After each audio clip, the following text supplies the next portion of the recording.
Dynamite.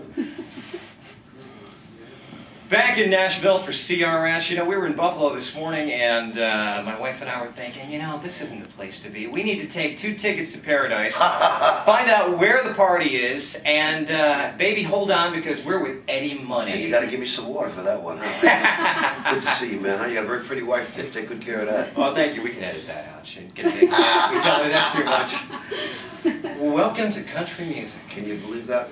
Well, you know what's country music these days. It's kind of like once Keith Urban put that record out, that first Keith Urban record, I thought that was really a fantastic record. And I got to meet Garth Brooks a couple of years ago when he was playing baseball for San Diego Padres. I saw him. Right. I saw him strike out twice. I said, "Aren't you glad you did? You got a career in country rock." But he's a sweetheart. And Vince Gill was nice enough to come down. I did a couple of things with Vince a couple of years ago. He's a real sweetheart of a guy. And he came down, and his voice is just tremendous. Everybody wants to record with Vince. Oh yeah, huh? Well, you have got a great single out, Give Me Some Water. We're playing it on CJ Country. It's doing good things, and Thank you so much. If it sounds a little familiar to folks, that's because... Well, it's because I put Give Me Some Water out way back in the day. I had Nicky Hopkins, the great piano player that unfortunately died of stomach cancer, and I had David Lindley.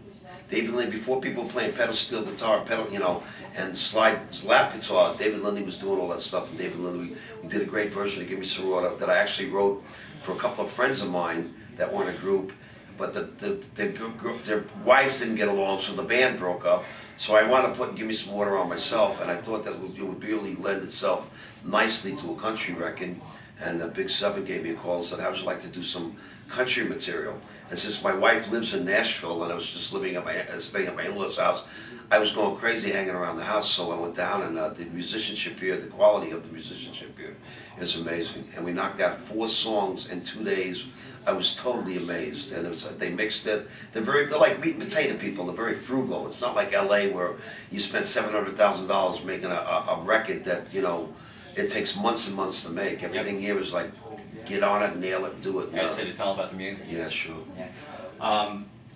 It's so weird for me, at least, to be playing the Eagles, Jewel, John Fogerty, Huey Lewis, Bon Jovi. Now we're playing Eddie Money. Well, John Ford Cola is the one that put all the Eagles harmonies in, like Give Me Some Water, and another song we did called Hard Life, and he put all those oohs in there, and I go, wow, that sounds just like the Eagles. And England Dan and John Ford Cola. Yeah, right. Yeah. And I said, you know what, the Eagles are kind of country, and it's to me it sounds like country rock, but it's more like.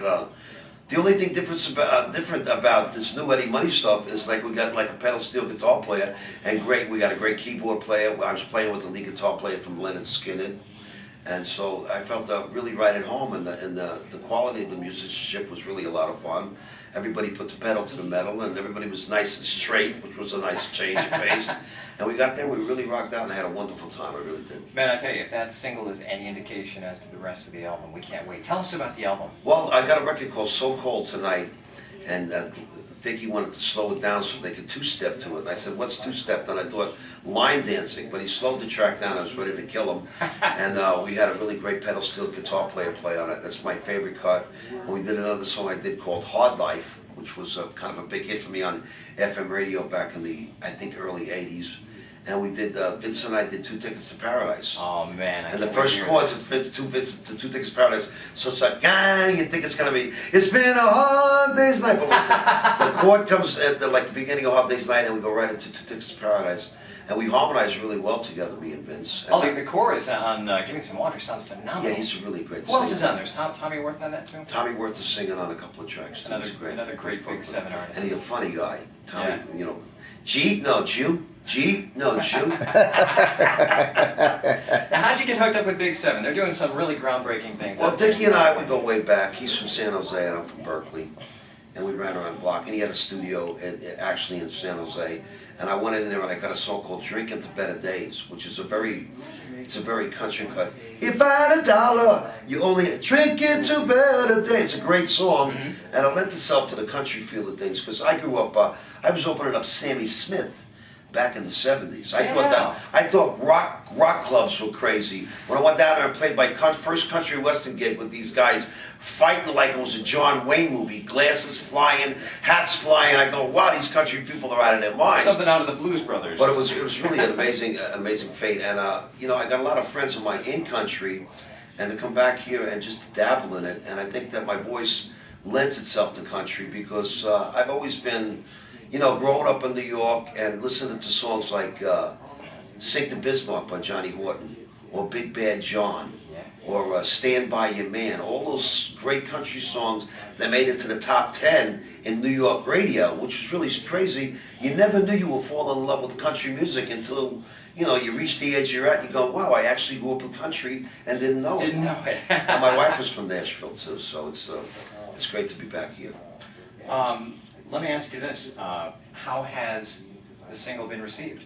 Everybody seems to be loving it, It's gotten so good that I'm glad I'm back to church on Sundays. No, everybody's really good, and we put it, in the way we kind of swing it back, and I got into the way that Vince sings and the way Garth Brooks sings and Montgomery Jenkins and stuff like that. And I just said, you know what? These guys are real storytellers.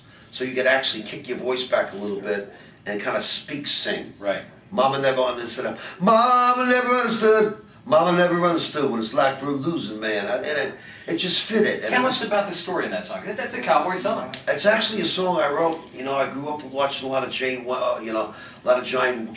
Wayne movies back in, when I was a kid. There was so many westerns on TV, and I wanted to write a song. And it's almost like it's got the elements of actually the crucifixion of Christ on it too. Because if you think about the guy, he's dying, it's his last dying gasp. You could actually see Jesus on the cross. And it was like, it's a very melodramatic song about a guy that went down to Mexico with his brother and wound up killing somebody and got hung. And it's, tell my mother, my last dying gasp, give me some water.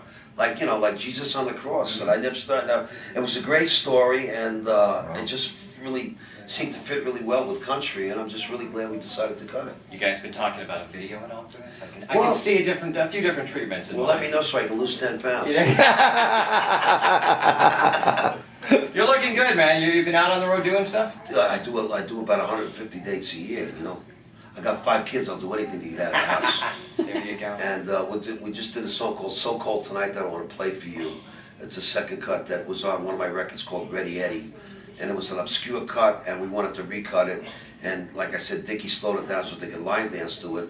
And adding that really great lap steel guitar to it, which I just love, because I'm a big fan of David Lindley back in the 70s. And I remember his the quality of the musicianship here in Nashville is amazing. Oh, it is. Well, we had guys in the first session, and I was going, don't lose any of these guys. I don't want to cut anything else with anybody else. No, we got another session. We got guys coming in for a second session. I can't decide who was better, the first session guys or the second session guys. Were great. And I was with the lead guitar player from Leonard Skinner. I know him from the road. I said, God, you're playing this country stuff. But a lot of great musicians live in Nashville, and I just I have so much respect for these guys and how they mix down everything so fast, and everything in Los Angeles and New York. They just bleed you blind and make sure they spend any amount of money you have in your pocket, which is not that way here. I mean, here everybody was really, pedal to the metal and get in there. Music City, USA, man. You got it. I got to tell you, I have to agree with you there. You were a rock icon in the 80s. Right, and I was also a cop too. And a cop, Can I see some idea or what? That's the one thing everybody always says when they talk about Eddie. Did you know he was a cop before? Yeah, I was a cop in New York City for 2 years, but the Civilian Review Board kind of knocked me out of the box. But my heart goes out to a lot of those emergency workers in the after 9/11, people realized that these cops and these firemen and these emergency workers were always running in buildings where people were running out. Now, I think a lot of people have a lot more respect for people in civil service these days, and I appreciate that. Of course, it had to happen for something devastating as 9/11, For sure.